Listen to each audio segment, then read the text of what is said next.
So I'm learning a little bit more about the process as she's getting ready to graduate from FSU. What a great experience for you. You're working with a great group. Thank you. I'm excited. Good. Very good. We'll ask you that again after the session is over. Yeah, right. Okay, and so our first action item is, I guess for the record, we should state who's here. Lisa, Charlie Justice, myself, Mayor Beavis, Patty Johnson from Pellis Park, Ron, Caitlin, and Bill Johnson. Hey, Commissioner Allen, I'm on. Hello, Alan. How are you? I'm doing well. How are you? It's nice to hear your voice. I wouldn't know who you are otherwise. Well, you're too busy for me these days. I can't get on your calendar. Oh, well, you know. Anyways, okay, so the first action item is the July 14th meeting minutes. If I could have a motion, please. Motion to approve. And a second. Would be good. Lisa seconded it. Yes, ma'am. All in favor? Aye. And the Brad Miller for the 2018 state legislative priorities. Brad? Yes, so the action item on today's agenda is to approve our draft state legislative priorities. The other item on the agenda is an informational item, is to review what we've come up for our federal 2018 priorities, and then to bring those both to the board, to the PSTA board. So you saw the 2018 priorities. I don't think we made a paper copy of them. I'm sorry, but they're in your packet. I'll let Ron talk a little bit about it, and he's had some discussions, I know, with Senator Brandis about it. You saw these last month, and then we would assume we would take this to the board in August, and then we'd take the federal ones in September. Ron? So I had a chance to talk with Senator Brandis and a couple of key staffers in Tallahassee. If you all recall, so we initially approved, from a draft standpoint, we talked about having 5 draft priorities. The first one was the Integrated Transit Smartphone app. Second was the Autonomous Vehicle Pilot Program in downtown St. Pete. Third one was to continue working on transportation disadvantaged funding, specifically the formula out of Tallahassee. And the last 2 were on the back page. Remember, we talked about bringing those forward. First was the Clearwater Beach Express to Tampa International Airport operating funds, to continue working with that, but maybe working at that more from the local level, not the state level. Then the last would be is obviously the Clearwater Beach Causeway Busway. We had PD&E last year. We fully expect to get that included as a part of the DOT work plan. But since we asked for funding last year, we don't want that to fall off the list and look like it's not a priority. After talking, our recommendation to you all for approval this morning would be is to take that 5 down to 4. And we would recommend taking the Autonomous Vehicle Pilot Program in downtown St. Petersburg, is taking that and putting that on the list of things maybe for next year. It looks like there's not going to be a lot of dollars available. And I'll be honest with you, it didn't sound like there was an appetite to try to create something with session being early. And there's really no state dollars being spent on these type of programs yet. He said we're probably a year away. Yeah, Senator Brandon said that's like a year away project. There may be some federal opportunities, he said, but from a state perspective, he thought if he said, look, if you put 2 things on the table and said we could fund one of the 2, he thought the app idea was an unbelievable idea, and he really believes that could be some type of a pilot program that could be rolled out statewide. He thinks that they're trying to find a statewide solution to truly integrate the transit system with all the shared technology. I mean, everything from, can you imagine, at our level, we're dealing with Jolly Trolley, the Looper, the bike share, all of the TNCs, the ferry. Imagine what that looks like potentially at the state level. So he's very interested and committed to us that he's willing to help with that. But again, he thought that from an autonomous vehicle pilot program, that's maybe a year away. And that gives us maybe some time too to make sure that we've got a program, we can work with the city to make sure that what would that look like and have something that's kind of flushed out going into the 2019 session. So our recommendation would be is do those 4 and then present that to the board for approval at your next meeting. Questions? Commissioner Justice? Well, I completely agree with moving the autonomous vehicle. That's something that's his priority, and then if they're not willing to fund 99% of it, then, It's dead. yeah. So, Yeah. Anybody else? I agree. Patty? The transportation disadvantage funding, you think? That was it. That was iffy for me. So The expression on her face is just almost frightening. I hope you're not packing. We actually sell purses, so Yeah. you can carry. So the recommended list of 2018 priorities would be the integrated smartphone app, the increased transportation disadvantage funds for urban areas, Clearwater Beach Express to Tampa International Airport operating funds via a local advocacy effort, and Clearwater Beach busway construction funding. Right. Those four. And if you'd like to make a Now, wait, motion is to that on, advance that. is that on our, is that what you're looking at on your paperwork? Because I've got a whole bunch of stuff here on the 18. you gotta go down to the next. I That's did. 17. That's something we draft, already right did. there, Yeah, draft. right there, There's right three there. things. I just heard you say 4. 'Cause Well- we pulled, We pulled We one. pulled these two from the next one up. and we dropped. Oh. We dropped us Supposed to be on. payments. And we talked about that at the last meeting. There was the kind of the draft priorities were the three main ones. And then there was the other list. On the other list were those two that we kind of felt that we wanted to make sure we pulled forward to kind of be on priorities as well. We done it with the 4. All right, and for the board meeting, Brad, you'll put them all in one space? Yeah. So we don't have to. Yeah. Sorry about that, I got distracted, which is not good.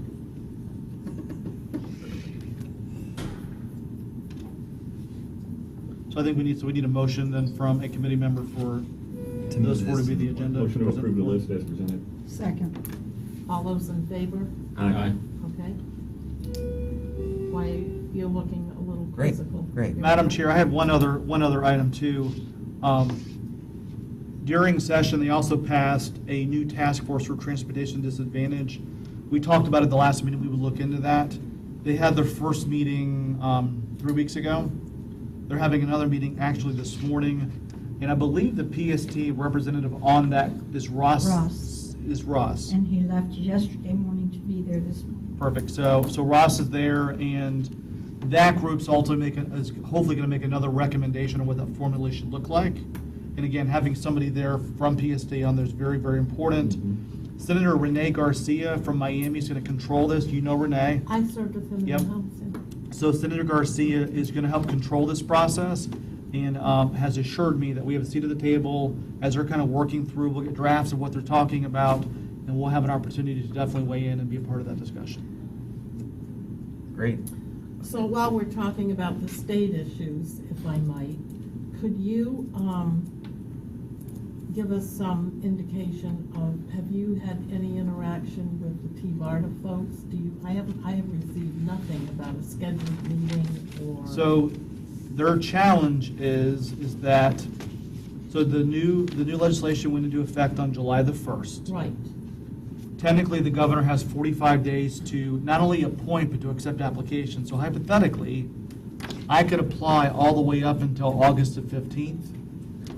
My understanding, the challenges that T-BART is having right now is that if the governor doesn't make his 4 appointments prior to their August board meeting, which is towards the end of August, everybody else would basically have to show up to have a quorum. So I'm actually having a meeting with the governor's appointments office on Friday about this to kind of figure out what are they thinking, what are some of the names that are out there.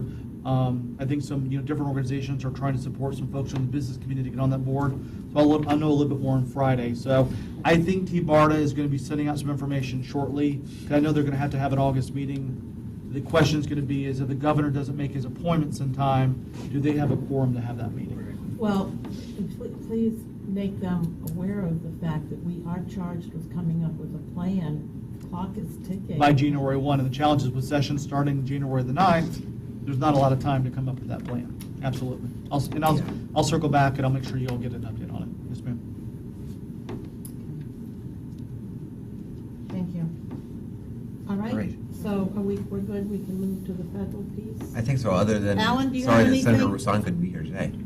Yeah, we'll No, reschedule. nothing really to add to the agenda. I would just remind everybody from a political standpoint, some pieces are going to start moving very, very quickly. I'm sure you've all read Senator LaValla announced in his main event that he's going to make an announcement in the next in 2 weeks. August 16th, he'll announce his intention. So he'll be preoccupied with that. But certainly he's going to continue to help. He's going to want to. He's certainly going to want to continue to help the local community as well as help others around the state. I see that as a positive development. Quite frankly, he's going to try to make more friends and keep everybody happy, be good press. I think that's a positive development for what we've been doing. I know we talked about, Brad, when we all had our meeting there in person to go over the agenda. We talked about getting some meetings scheduled. That's around this time in August and into September before session starts. Senator Brandon, so I would want to add one person to that list. I would love to talk about getting Ed Hooper over, Ed is running for Senator LaValla's seat. Not that he's won yet, certainly there's an election to be had, but he is right now the only real candidate in the race. He's raised a lot of money, he's got support of Senate leadership. I think he is by far the front leader now, and even if someone else gets in, they'll have a tough time beating him. I would love to have him just come over, nothing public, nothing that we publicize necessarily, like a tour, but just have him come over, get to know what we're working on, what we've been working on. He's a former TED chair, so he understands the programs that we operate in. I think he would be a strong ally for our Northern County efforts. I would love to have him come by maybe later in the year, but I just wanted to kind of let you all know that I think that's something that I would suggest we do early. Just kind of with his position in the race and with his experience, I think he would be a good addition to some of the things we're talking about now. So we're not trying to play catch up after the election. No, but his election is not until when? Not until next year. Right. So he's got time, but with Senator LaValla running for governor, he's going to really ramp up his community. I don't want to be the last one to have him in the door. I want to make sure that, and again, nothing wrong or formal, just have him over here at our agenda is, kind of hear what we've been working on. Could be over, we could have lunch somewhere, it doesn't really matter. I'd rather have that conversation with him sooner rather than later. There are others in town who are doing the same thing. There are other organizations, especially in North County, who are beginning to talk to him about the things that they care about. So we've got one more session with Jack, and then he'll be he'll most likely be the person in the chute after that. So. Well, there's candidates coming in and talking with executive directors of organizations happen all the time, and that's not a big deal, but anything more formal than that, I would feel uncomfortable with. Yeah, no, I agree completely, and that was kind of what I was saying. I don't think it's anything formal. I don't think we're not asking him for anything. I think it is simply, as a former TED chair, as a candidate, come in and hear about our priorities, meet some of the new faces around the table. I think would be a good addition to what we're already doing with some of the other folks, but certainly nothing official or something. And he would certainly know that going into it. He's not going to use it for any official or campaign purpose. I don't anticipate any of that. He knows how to treat visits like that appropriately. I just don't want to be the last one knocking on his door. He's heard from 15 other organizations. Alan, we got the message, Alan. He lives here in Pinellas County. I'm sure we're not going to be the last knocking on the door. So let's put that kind of over here, and we'll probably need to have a conversation about our legislative policy going forward with regard to candidates coming in. There's going to be a lot of candidates over the next year and a half at every level. So we probably need to talk about at least having a bit of a policy. And Madam Chair, I think that's easy. I mean, my recommendation to you all would be I think to Commissioner Justice's point that, look, I think bringing them in for tours and meeting with the executive director, any candidate that wants to do that, anybody that wants to come in and take a tour and learn about who we are and what we do, I think that's great. We can let you all know when that's happening, but I agree. I think bringing anybody in, probably from the standpoint of anything more on a formal basis. To Alan's point, we would do nothing with any candidate, nothing on a formal basis. It would always be just more of a meeting, a tour, Information. who we are, what we do, and then maybe meeting with, with Brad and the team. That's it. Yeah. That's fine. Yeah. Okay, so moving forward on our federal priorities, Harry? Sure, thank you. First of all, Steve, are you on the phone? I am. Yeah, Steve Hi, Palmer's on the Steve. phone, so. Hi, Commissioner. Thank you for letting me join by phone. Oh, well, but we'd like to see your smiley face too, so don't forget to book your plane for January or February or March when it's nasty and cold up there. Will do. Will do. Thank you. Well, we enjoyed seeing you, being with the board last week, and enjoyed seeing you and Commissioner Justice last week in Washington also, so thank you for that. And just as Steve sent a note yesterday, but I think you all picked this up at the White House meeting on Thursdays, that we expect the Department of Transportation to put out the notice of funding for the Tiger Grant program, correct, Steve, sometime this week? Correct. Yeah, over the next week. So I think you were told that at the White House on Thursday. I think you were the first ones to hear that. So we'll keep an eye on that. I don't know if you were thinking, we had talked with Cassandra briefly about potential Tiger opportunities. Don't know if that's something you're interested in.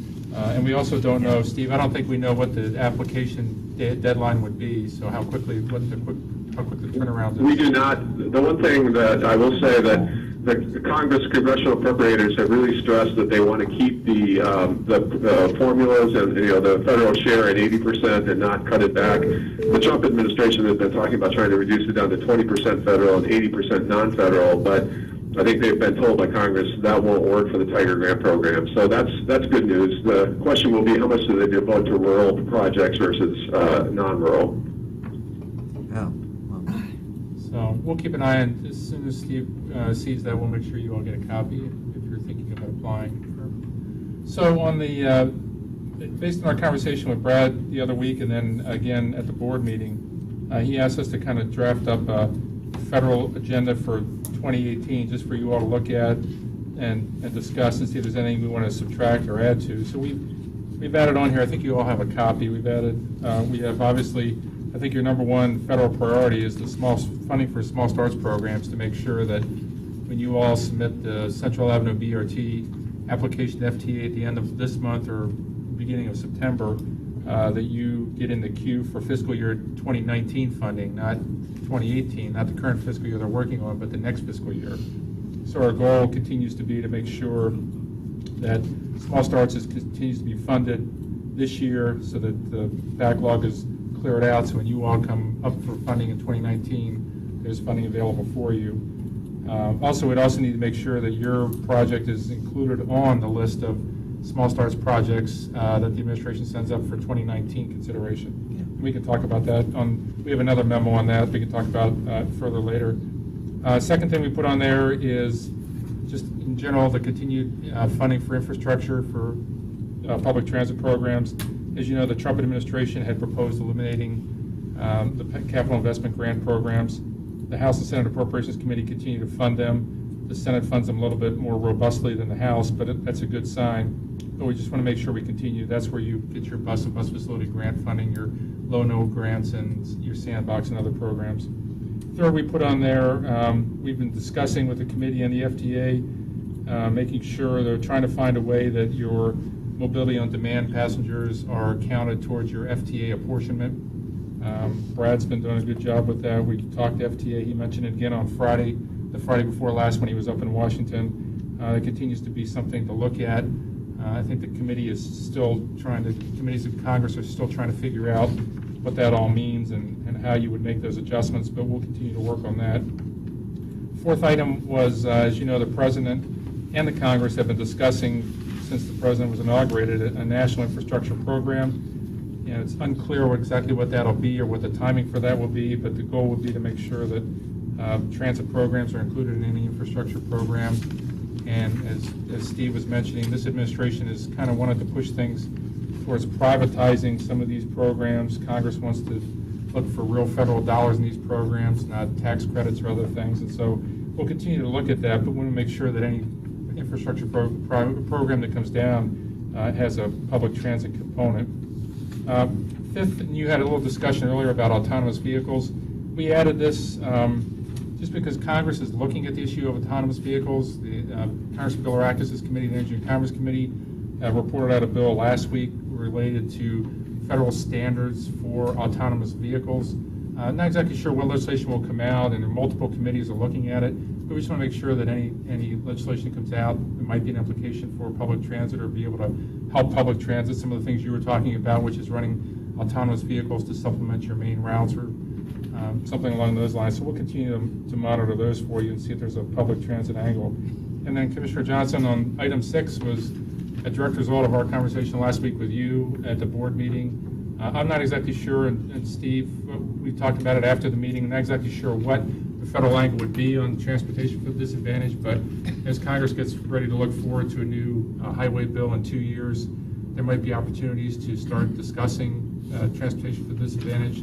There already are FTA programs for Ride to Wellness, and there are paratransit programs like you're doing through the Sandbox. So there might be opportunities, but I think the first step is just to start the conversation with the relevant players. Steve, I don't know if you have anything to add to that or not. No, I think you covered it. I think it's an opportunity that we're going to have to go after over the next 2 years as they get ready for the reauthorization of the FAST Act. So we'll keep an eye on that very closely. I guess one of my great concerns is that it's fragmented. It's fragmented in our state and it's fragmented nationwide. And it's something that it's the basis of. We're going to create transportation for those persons that don't have others. And we're going to use tax dollars to do it. But we can't get together on how. And one of the ideas possibly, Brad, would be to work with ACTA. Maybe ACTA has some thoughts on it, or we could get some, talk to. I don't know. I mean, I think we need to start just formulate some ideas. But based on your conversation, we wanted to add it on here just so it would be on our radar screen and we could continue to talk about it for you. Thank you. Yeah. Thank you very much. And then we added, there are 2 more pages after that. Brad had asked us to do kind of a notional timeline for how a federal strategy would look going forward. Even though this is a 2018 strategy, we put some things on there for this fall of 2017 that we think are important leading up to the 2018 cycle. We want to get some letter, once you submit your Central Avenue BRT proposal to FTA, we want to start generating letters of support from the congressional delegation for your BRT project to make sure that goes into the FTA. We want to make sure that we continue to fund the small starts programs at the end of this year for 2018, so you guys are queued up for 2019. So some of that's why some of the fall items are listed in there. And then going forward, some of the key things we did before, which were bring some of the board members up to Washington for visits early in the appropriation cycle, late February, early March, get you back up there. ACTA is in the middle of March. We always have said for the new members on the committee that having board members come to ACTA, that's good, but it's really difficult to get congressional meetings that week because everybody from all over the country with ACTA is in town. It's just hard to get those meetings. So we always recommend a separate visit like you did last year, I think, Brad, to bring folks in for that. And so, we'll continue to monitor the appropriations process and go forward through the fall of next year. But the major goal is to make sure that there are funds available in fiscal 19 for your small starts program.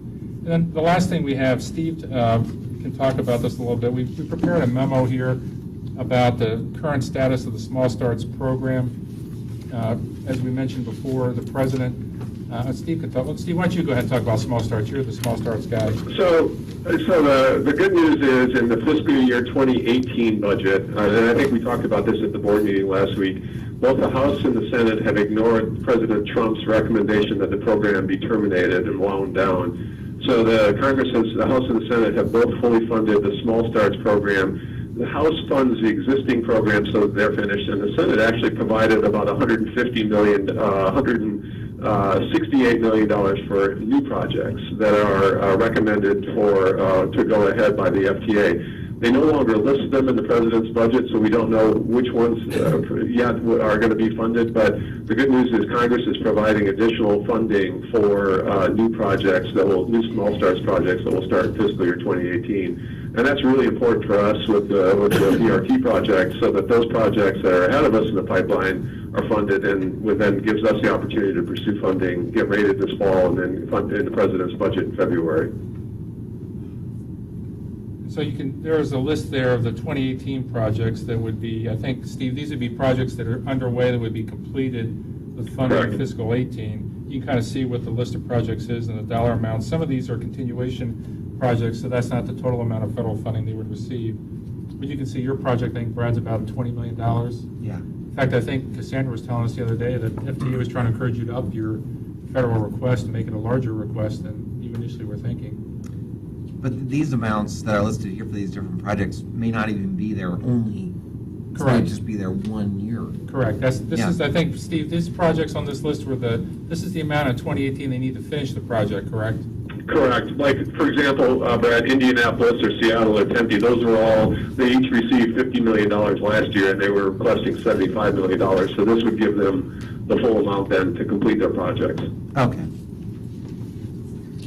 Yes, so our project could be essentially accomplished in one year cycle. Yeah. And that's really It important. definitely would be. It definitely would be. We have worked with another entity that has gotten a $20 million small starts grant, and that's exactly what they've said, is FDA would prefer to fund it in 1 year rather than a multi-year agreement. And we found that in other federal programs too. I know the Corps of Engineers and others, we found that projects have been more competitive when you can say this is a one-time ask and that you can start and finish this project with these funds.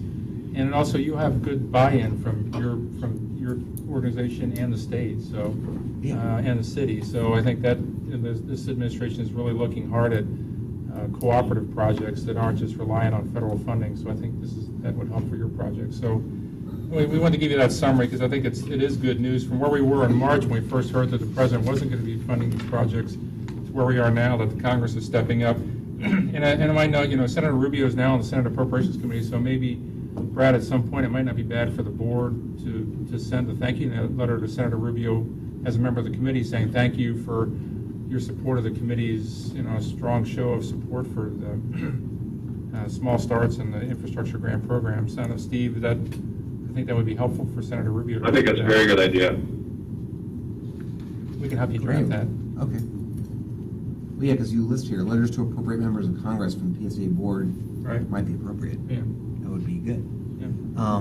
So what's your predicted schedule for the House and the Senate getting together and, bringing their FY, 18 to be approved? Well, I'll let Steve go first, and I'll give him mine. Go ahead, Steve. Yeah, and it's actually, I'm glad I'm going first because I talked to Steve Van Scoik, who had dinner and was at an event last night with Senate Majority Leader Mitch McConnell, and he kind of, for the first time, laid out kind of their direction. They're setting aside health care reform. They're done with that, so that's a good thing. They're going to come back in September, and they're really going to focus on the debt limit and the budget resolution so that they can create the process for an expedited consideration of the tax reform legislation. They seem to be putting aside the appropriations bills until later in the fall, which means a continuing resolution of some sort. So it's probably going to be November or December before they really finalize those. And then the other bit of news of interest was Secretary Chow, Department of Transportation Secretary Lane Chow was at the dinner as well, since she's married to Mitch McConnell. And when asked about the infrastructure initiative, she really didn't have, nor did he have any definitive idea of what would be in it or when it would come out. So where she had earlier said the infrastructure initiative would come out in the third quarter of the year, I think that's a little fuzzy based on the conversation last night that he had. The Appropriations Committee the tendency has been the last few years, except for last year, where they didn't finish the appropriations bills until May of this current year. They seem to finish them up by the end of the calendar year. So it just seems like there'll be some type of a continuing resolution to get them through maybe till December 31st, and then that will put some pressure on Congress to finish all the bills in one large omnibus bill sometime maybe in December. That would, I think, be the hope. That would get us back on some semblance of a regular cycle where then the president could submit a budget request in February for next year and Congress could step off. This year the process was really out of kilter. And I think that's just typically the way they wrap them up. So we should know by the end of the year. Okay, so I think we would like to take advantage of this idea of writing a thank you letter to Senator Rubio and maybe maybe others as well. Congressman Diaz-Balart, maybe, Yeah, and others who might be on the committee, sure. about our BRT project, especially after September 1st when we turn our project in. We can tell them we're in the pipeline officially. It might be good for the Yeah. Florida, your statewide organization, to write letters too. Yeah. Since you're sharing that might be helpful too. Sounds like a plan. Good. Brad, may I ask, our committee, through the MPO, Transportation Disadvantaged, to write similar letters to have a second impact on each person? Yeah, I think that would be great, because that's a diverse committee of business interests and advocates for different groups of constituents. Yeah. It The more would the certainly merrier. give us a list of people like Neighborly and Wellness Clinic and the VA and all of those that could certainly contribute to, thank you in advance for assisting our veterans and our other persons in need. Okay. We're good. So this is an informational item at this meeting, and then we'll, at our September legislative committee, have put this on as an action for approval at the September meeting for the federal agenda.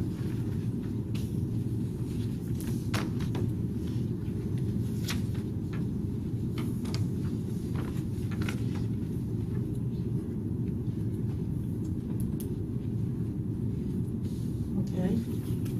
Anything else we need to talk about for future meeting subjects?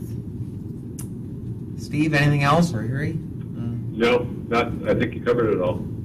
I would add maybe one item. I don't know, what is the schedule for the Sandbox project? I mean, at some point, I think, once you stand that project up, it starts operating. We ought to probably do something with our federal, just to let them know that it's activated or going on, or bring our congressional delegation in and let them know you've started that project. Yeah, or something. definitely. I mean, we're starting to work through the, when it would be appropriate to show it off. I think we're gonna start, some small pilot parts of the, Sandbox project in November. Okay. And then November, December, January, we'll, Well, we should probably Get let the those thing congressional together. offices know, so, yeah, the Senate offices and the House offices, so they can at least let their constituents know. It might be something they Oh, include in yeah. their newsletters or their outreach activities, that you're doing this and that these services are available and here's how to contact. I mean, I think it would be good just to maybe bring in the caseworkers or bring in somebody to just get a demonstration or whatever, just so they know. I mean, that's really the thing that, what Patty's talking yeah, about, Right. is it's having them know about all of our Right, transportation. but it's great to have a program. It's good for them to know that this, I mean, in this case, it's a federally funded program, so Right. that they help secure the funding for us.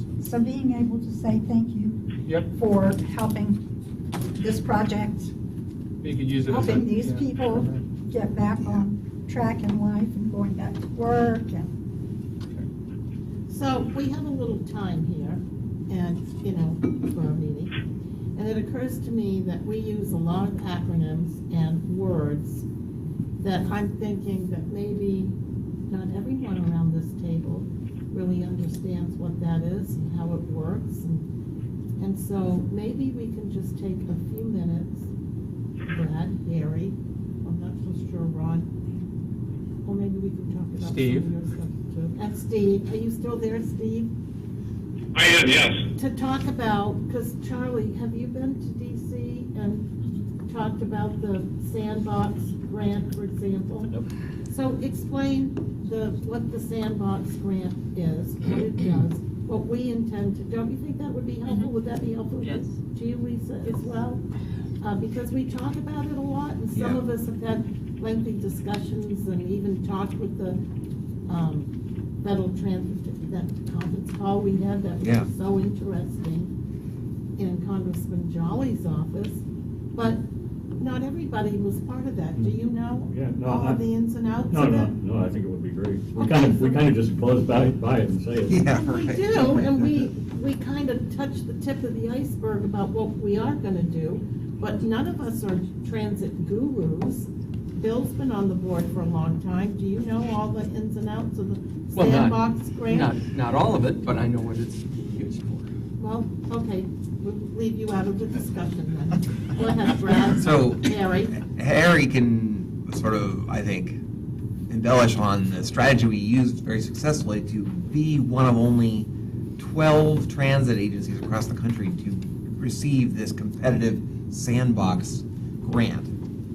So in Washington, D.C., under the U.S. Department of Transportation, there is a Federal Transit Administration, just like there's a Federal Railroad Administration and a Federal Aviation Administration. FTAs, who we deal with, and we get about $12 million a year from FTA in formula funds that come every year, and we very much rely on those. Now, do we apply for them, or they just come? We have to apply to draw down the funds, but they are allocated to PSTA as a recipient, as a official transit agency. Every transit system in the country gets an allocation based on ridership and miles and data. They allocate, the vast majority of FTA funds come by formula. And Congress doesn't usually fight over that pot of money that much, and we rely on it heavily. That's why one of our items on the agenda is to count the Uber miles, the miles that people are taking Uber to get to the bus, toward that formula, because they're not counted right now. So are they going to allow us to do that? They have to change legislation. They have to. FTA told us in a meeting we had back in April when we were up there, I guess March when we were up there. I mean, they could do it, but they really would want statutory authority from Congress to do it. It's the way they count. I don't know if you want to. I don't know how much you want to go into it about the. I think they want to. It's just going to take time. We'll just keep the pressure on. Well, they got to get with the new technologies and the new programs, otherwise it becomes more and more antiquated. I'd imagine once you They open know up that statute, there's other They open up a organizations can of around the worms. country Exactly. trying to. Pile on.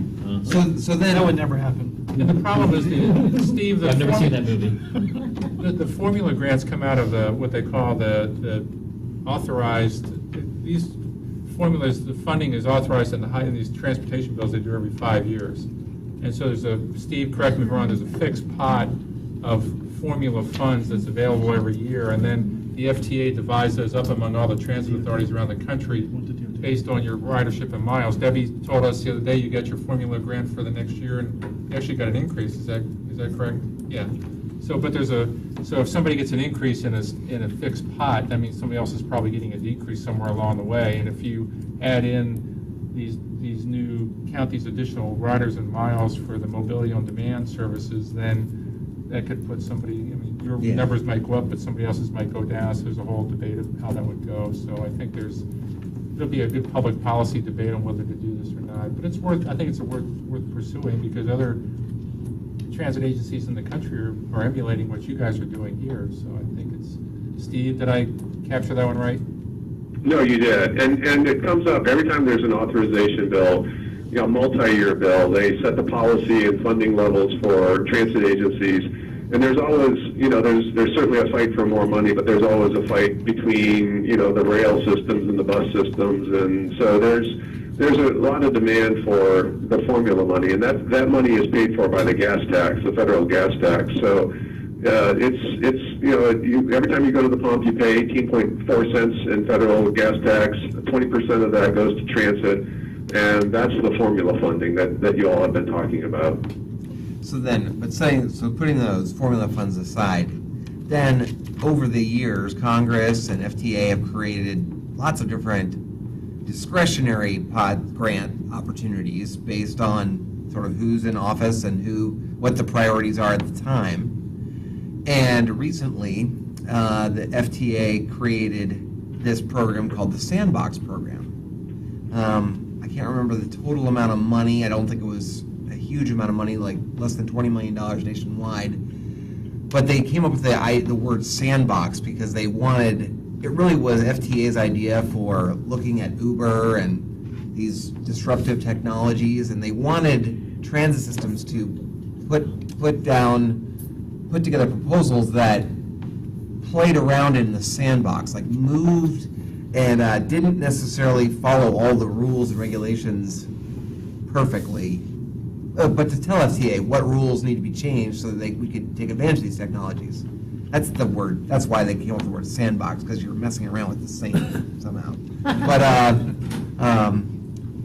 anyway, so I think about 80-some transit systems applied, and then we, because of our already existing partnership with Uber and that phone call that we made with Congressman Jolly and to the FTA administrator, we received $500,000 to apply TNCs, Uber and Lyft, for our DART paratransit customers, so that instead of the DART paratransit customers having to wait 24 hours like they do now, they reserve 24 hours in advance their trip on Care Ride.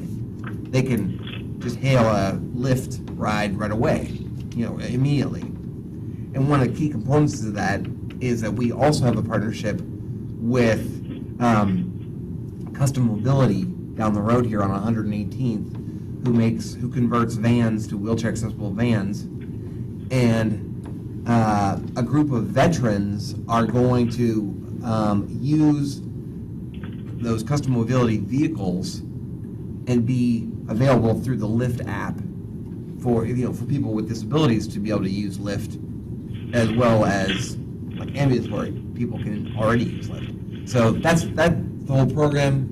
We've been working really hard with Custom Mobility and a software company and Lyft over the summer, and then we're going to start it with a small pilot of folks even as early as November, but really start getting the program launched up in January.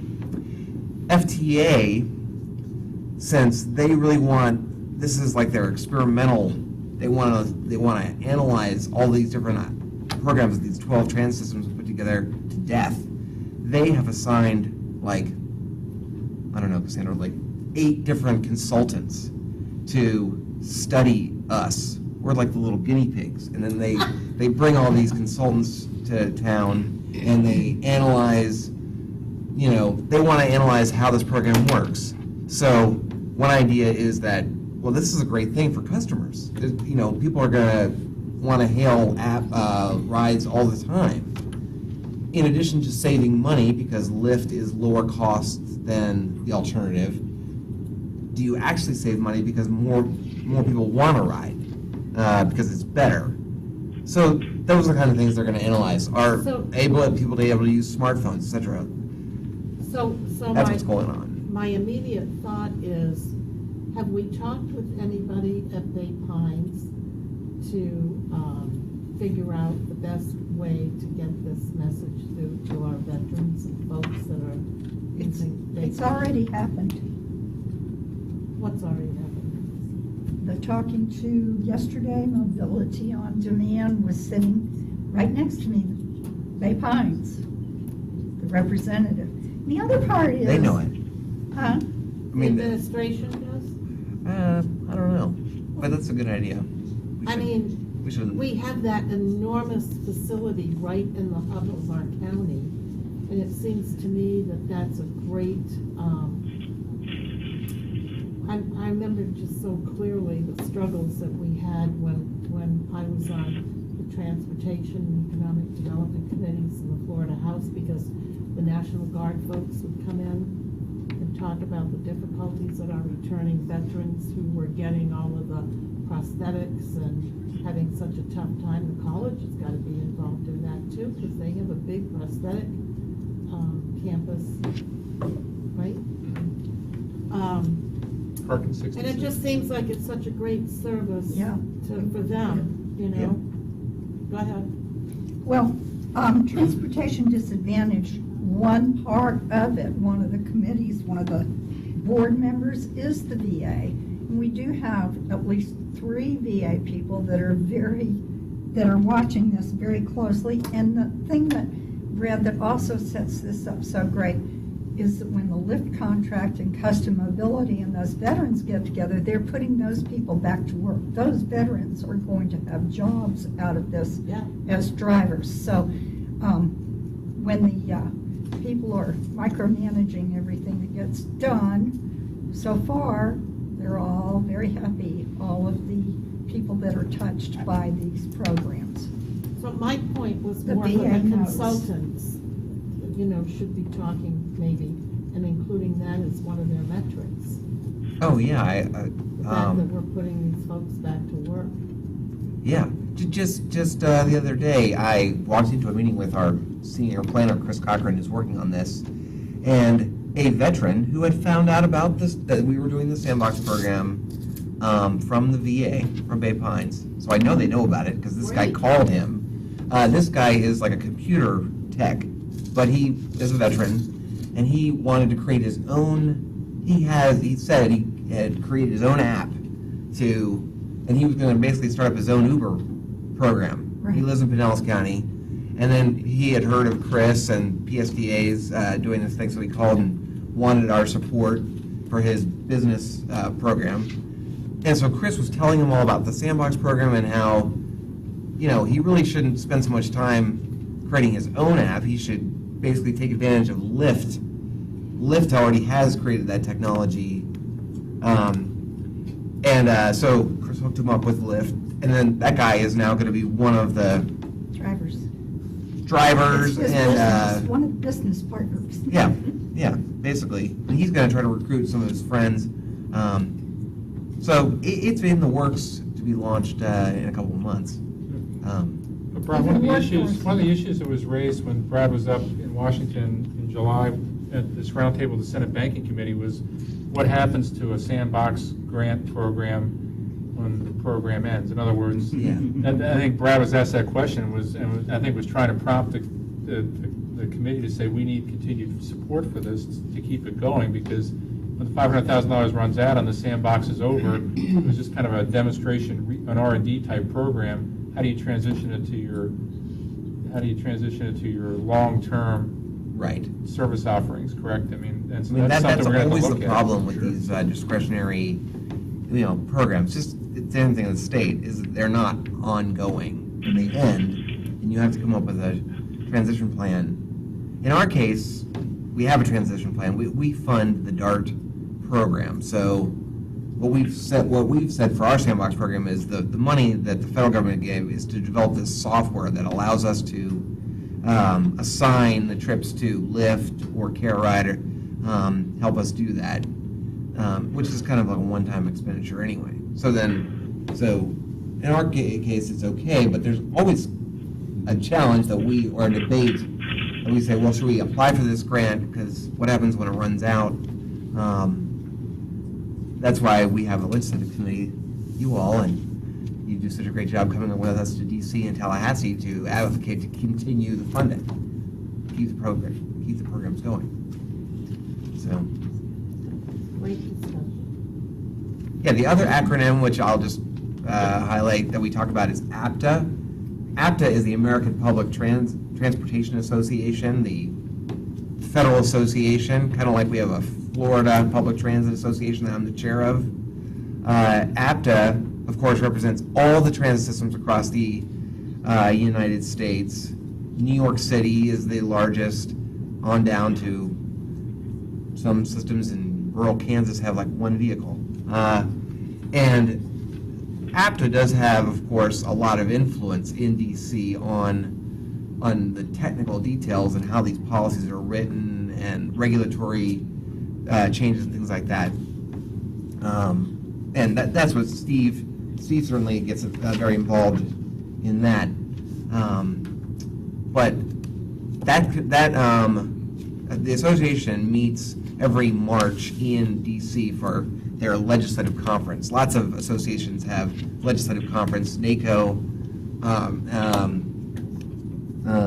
League of Cities, all have legislative conferences in DC in the spring, and so like Harry said, it's jam-packed.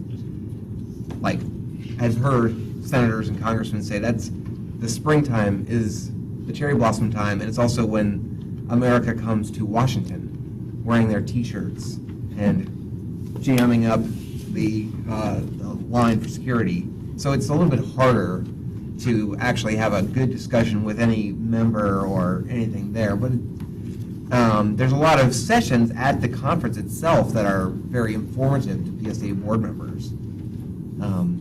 At the same time, I will say I'm very pleased that I just got nominated to be on the ACTA Executive Committee last week.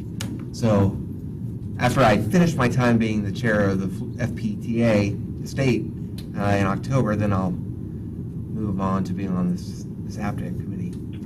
So it'll be good. Congratulations, Thank you. I guess. Yes. Yeah. You now have another job. Excuse me, Janet. Yes. Brad, I just want you to know that the social workers at the VA are sending thanks because many, many, many times, and I'm sure it happens in the other hospitals, doctor comes in and say, okay, you're discharged, you can go home today. Mobility on demand is and it's saving taxpayers and everyone else, getting people out of beds, other people into beds, but freeing up beds and saving money. So it's really important. It's really doing a great job. They're so excited. So, Excellent. yes, they know, and yes, they're using it. It's awesome. You want to do the other acronyms on LONO and bus facility grants, or is that too deep? Oh, well, yeah. I You mean, want more? Sandbox is Well, the it's up one. to Lisa and Charlie, and LONO. I've been involved in some of it, so, but I think it's informative, and it's kind of a little refresher and review, and helps to keep us current in our knowledge base. I don't know anything. So we referred to LONO, I think, last Wednesday in the board meeting, and again in your agenda. LONO is the low and no emission, Cassandra, low and no emission vehicle program. It's a competitive program that the Federal Transportation Administration runs through these are through funds, right, Steve, that are appropriated by Congress for this program. And you all have an application just submitted in June to buy electric buses through this program. And so that's another one of the acronyms that you'll hear. And then there's also a competitive program called the Bus and Bus Facility Grants Program, which you all are working on an application now, I think, right, Cassandra? Yes. So that's another competitive program that the Federal Transportation Administration runs. So there are multiple programs to keep Cassandra busy throughout the year to apply for. But you guys have been pretty successful at these in the past, and we generated some letters of support from the congressional delegation for your LONO grant program this year. Hopefully you should hear something in September about that. I don't know what the schedule is for bus and bus facility grants. They're due at the end of the month, so that so we'll be working on But this is the programs where you can procure buses and other equipment. Prior to 2010, when Congress eliminated the earmarks, a way to get some of these funding was Congress could provide what they called earmark funding, which you would go to your congressman and ask for support, and money would show up in the budget for the Pinellas Suncoast Transit Authority to buy buses, and then you would get money directly from the FTA without having to apply for it competitively. Congress decided in 2010 to eliminate earmark funding for projects like that, and so everything now has become a competitive process where Congress provides money for a pot to fund various programs, and then you all have to compete competitively for those funds. Yeah. I think that's all of So, them. speaking of that kind of thing, is the legislative committee the appropriate vehicle to talk about our interlocal agreement that we have with HART and how we can continue to add to the components? I haven't heard a report on that in quite a while. Well, yes, at least in the past, we have used the legislative committee to be our committee that interfaces with HART. We've also used the executive committee as well. Rachel's been doing a good job trying to get a joint meeting She said she got it. That one. You Oh, we did? got it. We got it. Oh, my God, Oh. that is Yeah, I just haven't had a chance to. 2027. I mean, we haven't had. It's on the one- calendar, though. I mean, We haven't had one in a very long Moving date for the race time. stadium? 16 was the last. October of 16. And then, and when would this one be? It's looking like, The mayor's box, the Oldsmar mayor's box. September 12th. September 12th. Where? It'll be here this time. I'll send out an official email to everybody. September. So, Rachel, do you have an agenda? I mean, how are you setting up the meeting? I think there's so much to talk about. I haven't seen anything as Catherine and I far are as an going to get together agenda yet. and start working on the agenda. That's gonna have to work on that. But, you know, one of the things we're going to certainly highlight or discuss how we can highlight to folks in Tallahassee and others is about our, how that interlocal agreement has led to a number of different successes now that it's been in place, with the sharing of some key management staff, or starting to coordinate and consolidate certain functions that the two organizations perform, like risk management and procurement. Then, of course, our integrated fairs, some other things. That agreement, which was just set on paper, a few milestones, a few goals, is really being achieved. So, if I could just elaborate for just a moment, I think it would be really important Rachel, are you listening? Yep. When we start out the agenda, is to do a bit of a recap of where we were, where we are, and where we'd like to go. Because clearly I remember the discussions going forward with the Hart Board. Yeah. And over here, it was never an issue so much. They were resistant. They were very resistant, and there were a lot of reasons why they were very resistant. But this is a great opportunity to extol the virtues of partnerships and working together and how much more you can get done. And remember, I mean, I was somewhat disappointed that they wanted to put a caveat in there for an opt-out. So at the end of the year, if they want to, they could just cancel the agreement. But this is a good time to be, well, I think that comes up pretty quickly, doesn't it, Rachel, where that agreement will reach its first year threshold? Well, we approved Yeah, it was in that October? January, Oh, so, All right, well. yeah, I mean, it's coming up. A September meeting is a good segue to making sure that that agreement is not only renewed, but strengthened with Yeah. some other components. As I recall, I don't have it in front of me, but as I recall, there were 6 or 7 key metrics that we were gonna work toward. But I think in conversation with you and maybe with Catherine, Brad, that there were almost that many more that we could add going forward for goals and objectives for next year. Oh, yeah. Yeah, like, we thought at the time, or Hart had asked us to consider adding on to our health insurance, but that turned out not to be financially beneficial, so that didn't pan out. But then we never even contemplated this risk management function, coordinating that, and that came up. So, yeah, I mean, I'll have to go back and look, but I'm pretty sure we've accomplished pretty much everything on that list, and I like the idea of seeing how far we've come. Yeah. Well, Madam Chair, it's also a good opportunity to compare, going into that September. That's a committee week, by the way.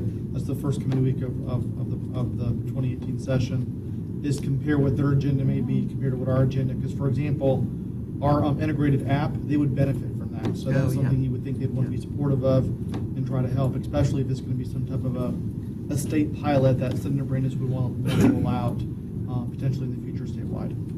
Well, one of the things that I was trying to advocate, I know I talked with Harry about it, I don't know if I ever talked with your folks, Ron. That clearly, when you're working in the legislative arena, or at the state, or even at the federal level, there's strength in numbers, wouldn't you say so, Senator? Absolutely. And it makes a difference if you can say, look, we've got two different agencies on either side of the bay. We both have the same mission and the same agenda and goals and objectives. And wouldn't it be nice if some of our legislative package were joint issues where we could work together for the benefit of both of us? And last year was a great example. We had a project in the budget, they had a project in the budget. Ours did not get vetoed, theirs got vetoed. So I mean, when you're, the governor and others that have to make choices of, if there's multiple transit projects in one region, which ones do he and his department support, and which ones they do not support? And obviously, in our case, we had a very important person in Southern Latvala advocating for Pinellas County, which helped us. If we were together, would we both got vetoed? Depending, again, to your point, I think it depends on who's protecting it. So as long as whoever, that was our key, was Southern Latvala protecting it. And that's a great, but that's a great Probably. point. I mean, I hate to say it, but this, relationships matter. And if we both had the same relationships on the issues that we care most about, it seems to me it'd be a Or at least win-win. complementing relationships. Yeah, that we weren't competing with one another necessarily. To me, when you look at the great big picture, it just makes a stronger, more seamless bus system. If, we're not paying attention to boundary lines and stuff like that. And I think it gets us closer to what Senator Latvala has always advocated for, is not necessarily a merger, but playing better in the sandbox, to use the term earlier. But is there a way with this meeting that we can, because I know we approved it in January, but I think, does it expire in October? Because I thought we wordsmithed it forever, or they did. When it actually expires, it seemed Well, like they we. kept making change. Right. We'd agree and then they'd make a change. But I don't know that the date changed with it. I think, I don't know. It would be nice too, and I look at this the same way Gary talked about the grant, or Brad talked about the grant. Is there a way to get it a longer period so that we're not investing all this and then all of a sudden, in October, they decide they don't want to do it, and now we've got a joint procurement director, and, we got to try and untie this knot that. And I think to your point, Madam That's a Chair. great point. I didn't think of that. Yeah, I mean- I didn't think of it. You can't think of everything. Well, thank you. But I mean, I think, we're investing all this time to do all these things collectively. And I think to your point is to show what we've done, what we want to do, and, I think that gives probably them more than us more comfort in going on, because if it ends, then we got to untie this thing, Yeah. sever the marriage. Who has a prenup? Oh, I like those terms. On that note, moving right along.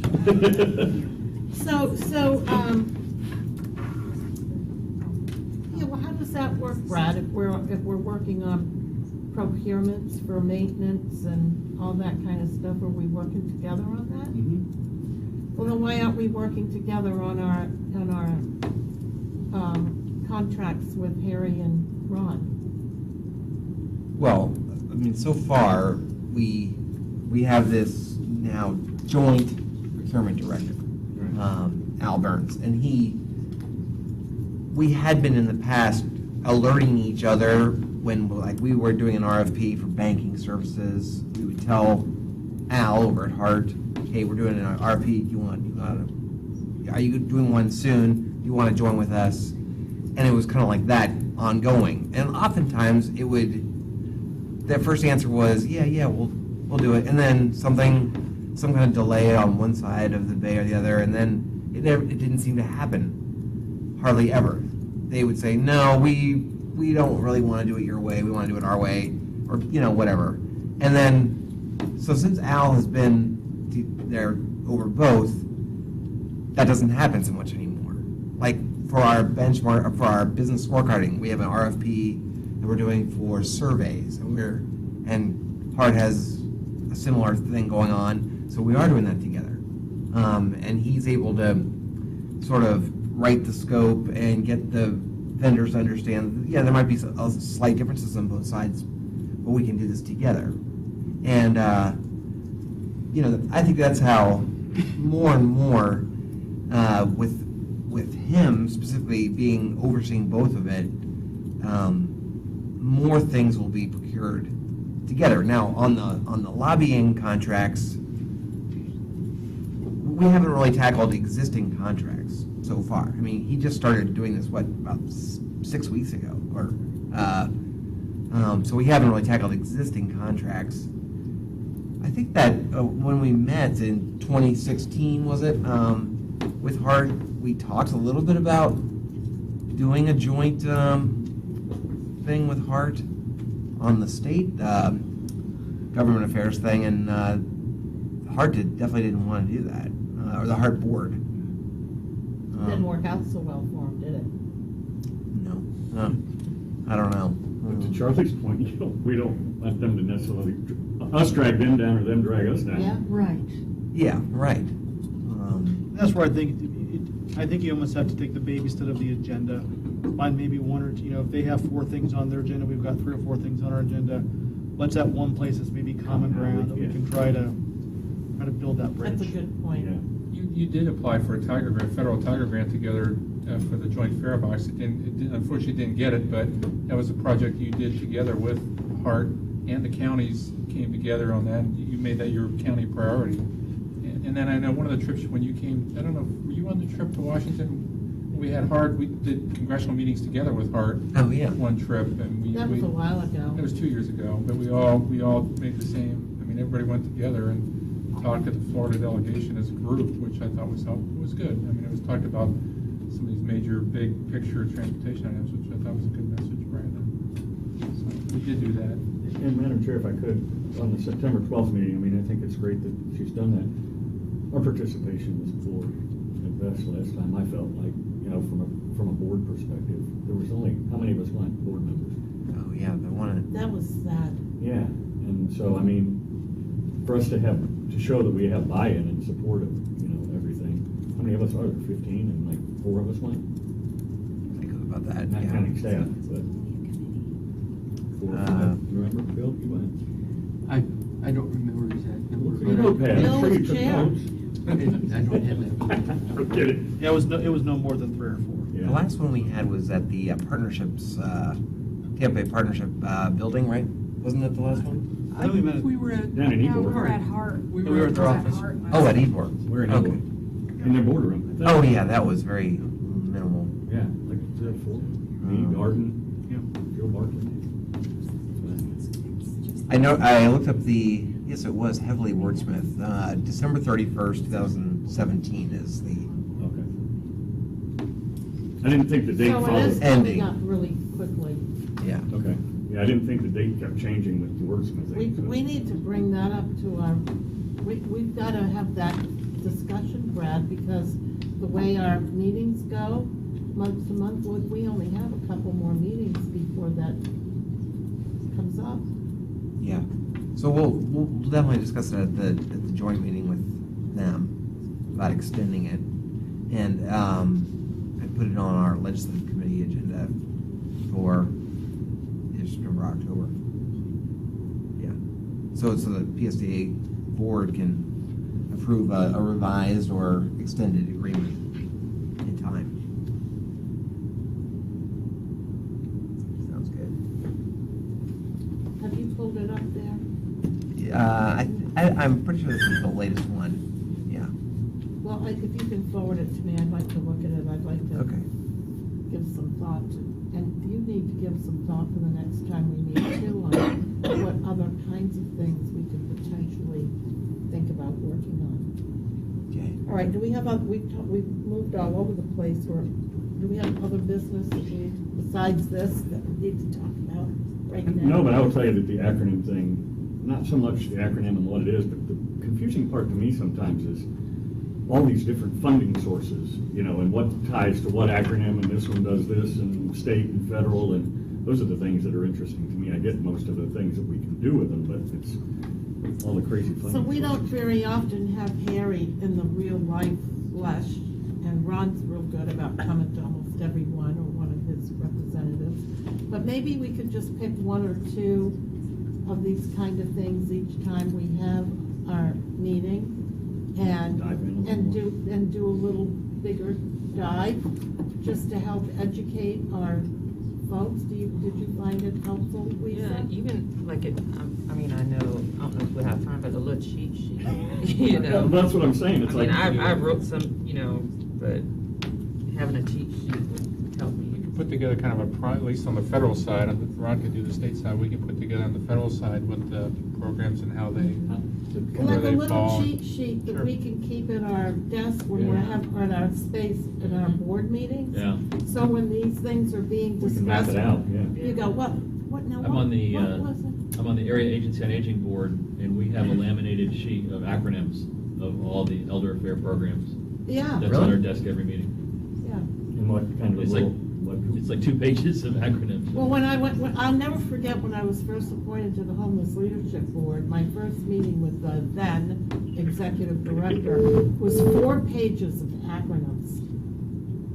And all she did was hand me the pages. So I had no way to reference, what is this stuff? What does this mean? But it had with all the federal speak, you know, about how they refer to stuff. Yeah, I think, and if it would help us, I'm sure, it would help Hi. the other board members. Oh, yeah.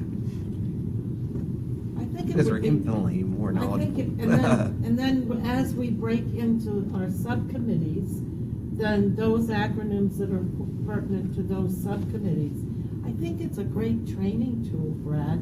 And for those of us that have been on PSTA for a long time, we've never had that, and so we just keep on learning by being exposed to it. And, you know, a new member would be A great. new member is very overwhelmed. Yeah, so if they could have that, their first meeting, so their eyes aren't rolling in their head. Yeah, and because then you leave after your first couple of meetings and go, I hate this committee. I gotta find a way to get out of it. I don't know what they're talking about. Your head does spin after the first couple of meetings, for sure. First couple? Yeah, tried it. I was here for 2 years before I thought I was. Well, that's why we extended the- Being a contributing member. That's why we agreed to extend the Safety Harbor, Oldsmar, Tarpon Springs one, because it was only a 2-year agreement, and now we've made it 3, because to your point, by the time you get up to speed and you learn everything, it's like, all right, you're out of here, next guy, so. Yeah. Okay, so I guess if there's nothing else for the good of the order, we can adjourn, because at the end of the day, we can sit here and talk all morning. You can talk to them, I guess. Just real briefly, I appreciate the sandbox discussion. I thought I knew what it was. I did know what it was, but I didn't know the process behind it, what it was created for, so thank you. That was very helpful. That was Well- it. I found it interesting. I didn't know that piece about how they came up with it. And if I could, Brad, you made a point that ours is somewhat a one-time, somewhat self-sufficient, that once we go off the grid, that it would be absorbed into one of our other programs. Is that the case with all of these? Is that kind of the pattern that they're looking for, so that when they end, it's like, You're on your own? you're on your own, Well, and you get somebody used to? They usually ask in your application, and they evaluate your ongoing plan about how you can maintain and sustain the program. Like our BRT program, that's the other program, the Small Start program, which is a different pot funding. That's clearly part of it. That how can you maintain this once the grant funds, the one-time grant funds run out? How's your agency going to maintain it? And they've got all sorts of rules and regulations. Are all the other sandbox ones similar to ours? Yeah, I mean, so there's 11 systems that have got Sandbox grants in this first go-round, and some of them, we're the only one like ours that's doing a paratransit thing. There's some of the integrated app kind of things that they're doing. I can't remember all of them, but I mean, they are all had to demonstrate that they could sustain the program after the fact. And is there a conclusion at the end of this that might say, oh, wow, you know, Colorado had a great idea, or, you know, Yeah. I mean, it's amazing. That's what all these consultants that FTA's hired are tasked to do, is write these reports on successes and failures. And FTA, like for example, FTA has parked our request to count the Uber rides toward the formula. They they have said that, well, they want to see these reports come out of the Sandbox program and see what worked and what didn't, because a lot of the different Sandbox programs have Uber or Lyft as part of one of the other part of their programs. And so FTA said, well, we like your idea of counting the Uber rides, but let's see what comes out of the Sandbox that can help us devise a new regulation that allows us to count it. So yeah. We'll see. So, without further ado, I guess we are adjourned. Thank you, ma'am. Thank you. She was prepared to give a 30-minute update, but we'll have Caitlin do it at the next meeting. Wait a minute, are you serious? I'm just joking. No. Oh. I wouldn't throw her into the deep end of the pool like that. Because he had into our meeting. We called him from our meeting yesterday. Oh, you did? Is he in town? Yeah. That's me, I brought my laptop. He was getting in the car. He was getting in the car when we talked to him. Oh, okay. Yeah.